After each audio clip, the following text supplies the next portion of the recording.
Hello friends, welcome to our channel. दोस्तों, आज अपन जिस कंसेप्ट की बात करेंगे उस कंसेप्ट का नाम है बैंकिंग टर्मिनोलॉजी, या फिर कह सकते हैं कि जो बैंक से रिलेटेड जो टर्म्स यूज में आती है, जैसे कि बैंक रेट क्या होता है, CRR, SLR, ऐसे कुछ टर्म्स देखी होगी, बैंक OD यानी कि बैंक ओवरड्राफ्ट। तो ये सारी चीजें आज के इस वीडियो में अपन क्लियर करेंगे, है ना।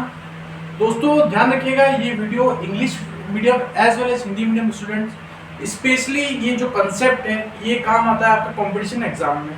मेनली बात करें जो रीट के जो स्टूडेंट्स हैं, फर्स्ट ग्रेड सेकंड ग्रेड, जहाँ पर इकोनॉमिक्स का पार्ट आता है, वहाँ पर बैंकिंग सेक्टर का जो टॉपिक है वो बहुत बड़ा रोल प्ले करता है। तो आज के इस वीडियो में अपन सारी चीज़ें देखेंगे। दोस्तों, इंग्लिश मीडियम के भी स्टूडेंट्स देख सकते हैं और इसको मेनली हिंदी मीडियम स्टूडेंट्स भी देख सकते हैं। बिल्कुल इजी वे में मैं आपको समझाने की कोशिश करूंगा, और इसके बाद भी अगर आपको कुछ डाउट आता है तो जो नंबर आपको डिस्क्रिप्शन में दिख रहे होंगे वहाँ से आप मेरे को फ्री व्हाट्सअप कर सकते हो। हिंदी मीडियम स्टूडेंट्स अगर चाहते हैं तो मेरे पास नोट्स भी है, और इंग्लिश मीडियम के कुछ कॉम्पिटिशन एग्जाम्स क्या चाहिए वो आपको नोट्स तो भी मेरे पास है। जो टॉपिक पढ़ूंगा उसके नोट्स आपको फ्री ऑफ कॉस्ट, यस दोस्तों, फ्री ऑफ कॉस्ट जैसा पॉसिबल होगा। अगर आप डिस्टेंस में होंगे तो PDF फॉर्म में, या फिर पास में होंगे यानी कि ज्ञान ज्योति स्टूडेंट्स हैं जो भी, उनके लिए अपने पास में प्रिंटेड नोट्स भी अवेलेबल है। तो दोस्तों बात करते हैं बैंक होता क्या है। ये बात करें आपकी शिक्षक भर्ती या फिर जो सेंट्रल लेवल की जॉब्स होती है, वहाँ पर जहाँ पर इकोनॉमिक्स पार्ट कवर होता है वहाँ पर बहुत ज़्यादा इंपॉर्टेंट रोल प्ले करता है। कॉमर्स स्टूडेंट्स के लिए ये सारी चीज़ें थोड़ा उनको पता रहता है, क्योंकि क्लास 12 में ये सारी चीज़ें कवर आउट होती है। लेकिन बात करें arts student as well as science students, उनको ये सारी चीज़ें बिल्कुल बेसिक से अपन क्लियर करेंगे, बिल्कुल जीरो लेवल से एडवांस लेवल तक अपन आज की इस वीडियो में देखेंगे।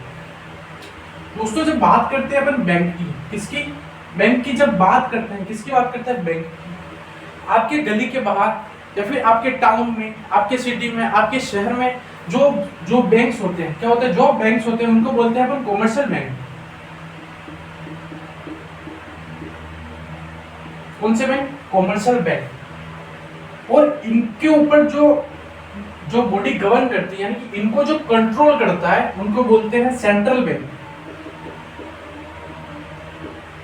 कौन सा बैंक दोस्तों, सेंट्रल बैंक। तो दोस्तों ध्यान रखिएगा, जो टर्म्स है वो अपन बिल्कुल बेसिक से बता रहा हूँ दोस्तों ना।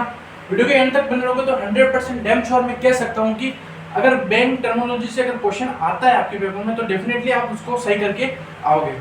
तो दोस्तों आपके गली मोहल्ले में जो बैंक होते हैं उनको बोलते हैं कॉमर्शियल बैंक। कॉमर्शियल बैंक कौन सा होता है, जिसके आपका SBI हो गया, ICICI बैंक हो गया, पंजाब नेशनल बैंक हो गया, कैनरा बैंक हो गया, सिंडिकेट हो गया, ये सारे जो बैंक्स होते हैं जो आपके गली मोहल्ले शहर में जहाँ पर आपने देखे होंगे उनको बोलते हैं कॉमर्शियल बैंक। कौन से बैंक दोस्तों, कॉमर्शियल बैंक। यानी कि कॉमर्शियल बैंक कौन से बैंक होते हैं, कॉमर्शियल बैंक एक ऐसे बैंक होते हैं जहाँ पर आम जनता यानी कि जो जनरल पब्लिक होती है वो अपना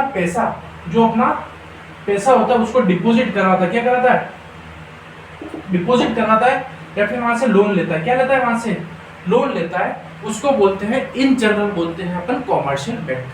तो दोस्तों ध्यान रखिएगा, जब बात करते हैं अपन कॉमर्शियल बैंक की या फिर जब बात करते हैं सेंट्रल बैंक,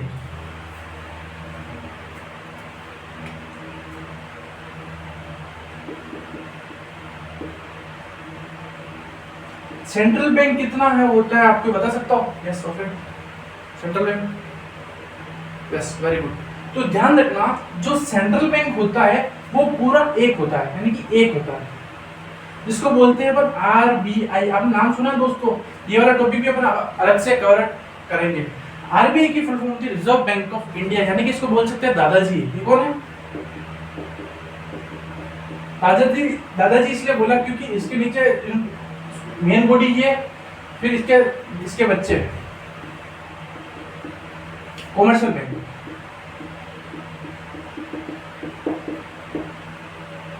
क्या है कॉमर्शियल बैंक, बहुत सारे होते हैं कॉमर्शियल बैंक की, अलग अलग ब्रांचेस होती है। तो ध्यान रखना, आप जहां पर पैसा डिपॉजिट करवाते हो उस बैंक को बोला जाता है कौन सा बैंक, कॉमर्शियल बैंक। और इसको जो गवर्न करता है, कंट्रोल करता है, जो एप्लीकेशंस लगाता है, जो रूल्स रेगुलेशन जो लगाता है वो कौन लगाता है दोस्तों, सेंट्रल बैंक। कौन लगाता है, सेंट्रल बैंक। आई होप कि यहाँ तक मैं जो आपको कहना चाह रहा हूँ वो आप अच्छे से समझ पा रहे होंगे। थोड़ी दिक्कत आती है हिंदी मीडियम स्टूडेंट्स की, मैं समझ सकता हूँ, लेकिन हम बिल्कुल बेसिक से बिल्कुल जनरल लैंग्वेज में हम बिल्कुल बात कर रहे हैं। ठीक है, देखिएगा नेक्स्ट बात करते हैं जो अपना आज का जो मेन टॉपिक था। दोस्तों हमारी वीडियो ज़्यादा लेंदी नहीं रहती है, बिल्कुल शॉर्ट रहती है, और मैं दावे के साथ कह सकता हूँ कि जो मैं समझूंगा अगर क्वेश्चन वहाँ से फ्रेम होता है आपके पेपर में तो आप डेफिनेटली उसको सही करके आओगे। दोस्तों जब बात करते हैं CRR और SLR, ये आपने टर्म सुनी होगी, तो जब बात करते हैं CRR या फिर जब बात करते हैं SLR, ये क्या होती है सुनना। अपने को पता है जो जनरल पब्लिक होती है, कौन सी पब्लिक, आपको पता है कि जो जनरल पब्लिक होती है यानी कि आम जनता होती है वो पैसा कहां पर डिपॉजिट कराती है। क्या आप पैसा सेंट्रल बैंक में जमा कराओगे, क्या आप पैसा RBI में जमा कराओगे, या फिर आप पैसा अपना कॉमर्शियल बैंक में जमा कराओगे। तो सबसे पहले आपको ध्यान में रखना है जो भी आपका पैसा होगा, जो भी आपका मनी है, उसको आप डिपॉजिट करवाते हो, वो करवाते हो कौन से बैंक में, कॉमर्शियल बैंक में। सबका अलग अलग अकाउंट होता है, किसका SBI है, किसका पर्टिकुलर ICICI में होगा, कैनरा में होगा, बहुत सारे होते हैं, एम्पल ऑफ बैंक्स है, कोई लिमिट ही नहीं है ना। कुछ प्राइवेट होते हैं, कुछ गवर्नमेंट अथॉरिटीज के होते हैं, कुछ रूरल रीजनल बैंक्स भी होते हैं, तो बहुत सारे होते हैं। तो सबसे पहले आपको ध्यान रखना है कि जो आप पैसा डिपॉजिट करवाओगे कौन सा, यानी कि आम जनता, आप या फिर मैं जो पैसा डिपॉजिट कराएंगे वो अपन करवाएंगे कहाँ पर, कॉमर्शियल बैंक में। एक आपने टर्म सुना होगा क्रेडिट क्रिएशन,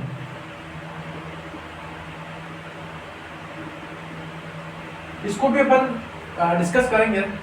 तो ध्यान रखना, मान लीजिएगा कि इस पर्टिकुलर बैंक यानी कि पर्टिकुलर कॉमर्शियल बैंक के पास में कुछ पोर्शन ऑफ मतलब कुछ पैसा आया है। मान लीजिएगा 1 लाख रुपए इसने एक दिन में डिपॉजिट हुए इसके पास में, किसके पास में, कॉमर्शियल बैंक के पास में एक दिन में इतना अमाउंट रिसीव हुआ है। कहां से हुआ, जनरल पब्लिक ने अपना इंटरेस्ट दिखाया, यानी कि जनरल पब्लिक ने वहां पर अपना पैसा क्या है, डिपॉजिट किया है। तो आप सबको पता है ये कौन है, तो बच्चे हैं, और बच्चे आपको पता है क्या करते हैं, शैतानी करते हैं, कभी भी गलती भी हो जाती है। तो इनको कंट्रोल कौन करता है, आपको पता है, इनको जो कंट्रोल करता है वो करता है RBI यानी कि रिजर्व बैंक ऑफ इंडिया। ये कौन है, आपके दादाजी, आपको पता है ना।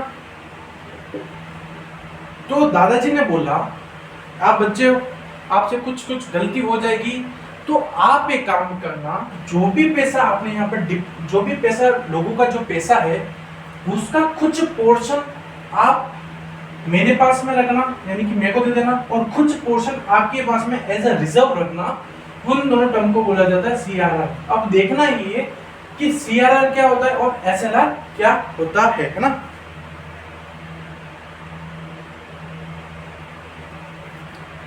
तो इसका कुछ पोर्शन यानी कि जो भी अमाउंट किसके पास है, कॉमर्शियल बैंक के पास में है, उसका कुछ पोर्शन जो कॉमर्शियल बैंक सेंट्रल बैंक को डिपॉजिट करवाता है, उस टर्म को बोला जाता है आपका CRR।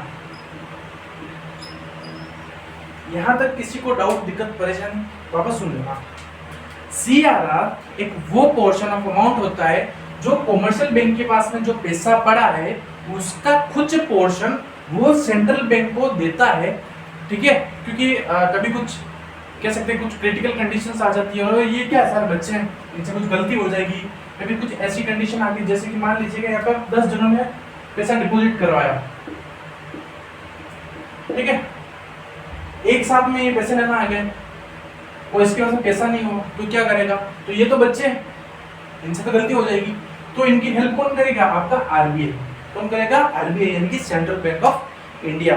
तो ध्यान रखना CRR क्या होता है, CRR एक वो पोर्शन ऑफ अमाउंट होता है जो कॉमर्शियल बैंक डिपॉजिट करवाता है, किसको, RBI को एज अ रिजर्व, उसको बोला जाता है कैश रिजर्व रेशियो, CRR। क्या बोला जाता है, CRR। यहां तक किसी को दिक्कत, डाउट, परेशानी। नेक्स्ट बात करते हैं दोस्तों SLR। SLR कुछ नहीं होता दोस्तों, ये आपका कॉमर्शियल बैंक है, जो पैसा, कितना पैसा था, 1 लाख रुपए, तो कुछ पोर्शन ऑफ अमाउंट इसने क्या कर दिया, किसको दे दिया, CRR, किस फॉर्म में, CRR के फॉर्म में दिया, किसको दिया, RBI को दिया। और कुछ पैसा इसी को, इस कॉमर्शियल बैंक को खुद को अपने पास में एज अ रिजर्व रखना पड़ता है, उसको बोला जाता है SLR। क्या बोला जाता है दोस्तों, SLR। आई होप कि जो मैं आपको कहना चाह रहा हूँ वो आप अच्छे से समझ पा रहे होंगे। वापस एक बार रिपीट करते हैं, CRR और SLR। CRR का मतलब होता है कि जो कॉमर्शियल बैंक के पास में जितना भी डिपॉजिट है, जितना भी लोगों ने पैसा दिया है किसको, कॉमर्शियल बैंक को, उसका कुछ पोर्शन या फिर कुछ परसेंटेज, क्या कुछ, जैसे कि ये टोटल डिपॉजिट है 1 लाख, इसका कुछ परसेंटेज आपको देना पड़ेगा किसको, सेंट्रल बैंक को,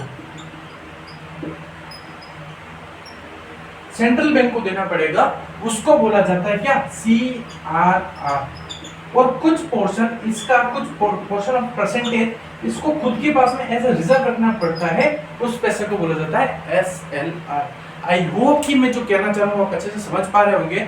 और इनके हिंदी में अगर आपको नोट्स चाहिए तो भी मेरे पास अवेलेबल है, आप मेरे को फ्रीली व्हाट्सएप कर सकते हैं। जो भी आपका डाउट है वो सोल्व करने की कोशिश करेंगे। नेक्स्ट बात करते हैं।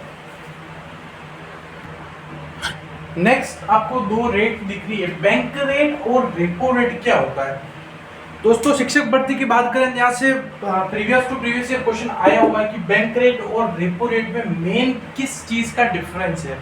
दोस्तों ध्यान रखना, बैंक रेट और रेपो रेट दोनों कॉमर्शियल बैंक पैसे किससे लेता है, सेंट्रल बैंक से। किससे पैसे लेता है, सेंट्रल बैंक से लेता है। कौन लेता है, कॉमर्शियल बैंक। और आपको पता है कॉमर्शियल बैंक बहुत सारे होते हैं, लेकिन सेंट्रल बैंक एक ही है, कौन सा, रिजर्व बैंक ऑफ इंडिया, जिसको बोला जाता है RBI। तो ध्यान रखना दोस्तों, जब बात करते हैं बैंक रेट और जब बात करते हैं रेपो रेट, बैंक रेट को एक और नाम से जाना जाता है जिसका नाम है डिस्काउंट रेट। कौन सा, डिस्काउंट रेट से भी क्वेश्चन कई बार पूछा जाता है कि डिस्काउंट रेट और बैंक रेट में क्या डिफरेंस है या नहीं है, ट्यूबवेल्स में कभी पूछ लिया जाता है ना। ये शिक्षक भर्ती में ऐसा डिफरेंस का क्वेश्चन नहीं था, लेकिन इन दोनों का डिफरेंस के बीच में क्वेश्चन था एक, है ना। जो मैं बात कर रहा हूँ डिस्काउंट और बैंक रेट, ये SSC में पूछा हुआ क्वेश्चन है। तो ध्यान रखना दोस्तों, ये कुछ छोटी छोटी टर्म्स है जो आपको कहीं ना कहीं हेल्प करेगी और पेपर में पूछी जाती है। दोनों ही केस में कॉमर्शियल बैंक पैसे उधार लेता है, किससे, RBI से। लेकिन ध्यान रखना, जब बात करते हैं बैंक रेट की, किसकी, बैंक रेट, एक ऐसी कंडीशन होती है जब कॉमर्शियल बैंक को पैसे की रिक्वायरमेंट होती है फॉर द लॉन्ग रन के लिए, जब लॉन्ग पीरियड के लिए कह सकते हैं, जिसको पैसे की रिक्वायरमेंट होती है, और कॉमर्शियल बैंक पैसे लेती है किससे, सेंट्रल बैंक से, उस रेट को बोला जाता है आपका बैंक रेट। और इसमें और बात करते हैं रेपो रेट की, तो रेपो रेट एक ऐसी रेट होती है जिसमें शॉर्ट टर्म, ध्यान रखना है, टर्म, शॉर्ट टर्म के लिए पैसा उधार लिया जाता है, किससे, RBI, यानी कि आपका सेंट्रल बैंक है, उससे पैसे उधार लिया जाता है फॉर द शॉर्ट टर्म, उसको बोला जाता है रेपो रेट। ठीक है, आई होप कि बैंक रेट और रेपो रेट क्या होती है, इसमें लॉन्ग टर्म, इसमें शॉर्ट टर्म, दोनों पैसे कहां से लेंगे, अपना सेंट्रल बैंक से। इसको डिस्काउंट रेट और उसको रीपरचेज यानी कि रीपरचेज रेट भी बोला जाता है। नेक्स्ट बात करते हैं। नेक्स्ट दोस्तों बात करते हैं ओवरड्राफ्ट, बैंक ओडी, यानी कि कह सकते हैं कि बैंक ओडी या फिर ओवरड्राफ्ट क्या होता है।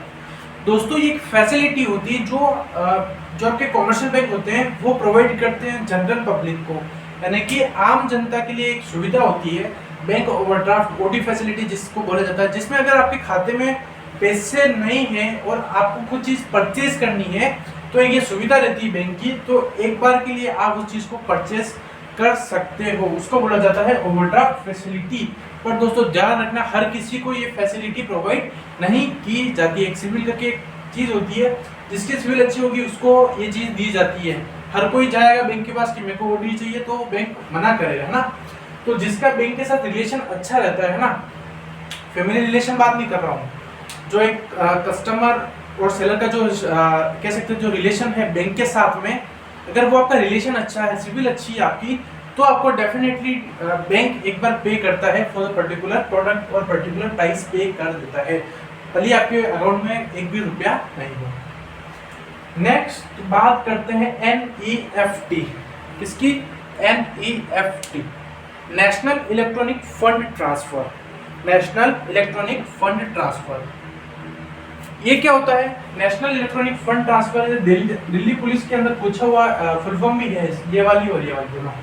नेशनल इलेक्ट्रॉनिक फंड ट्रांसफर ये क्या होता है? एक कह सकते हैं कि इसमें आप कह सकते हो कि एक बैंक से दूसरे बैंक या फिर एक ब्रांच से दूसरे ब्रांच में पैसा ट्रांसफर करने का एक प्रोसेस रहता है, टेक्नोलॉजी है, उसको बोलते हैं नेशनल इलेक्ट्रॉनिक फंड ट्रांसफर।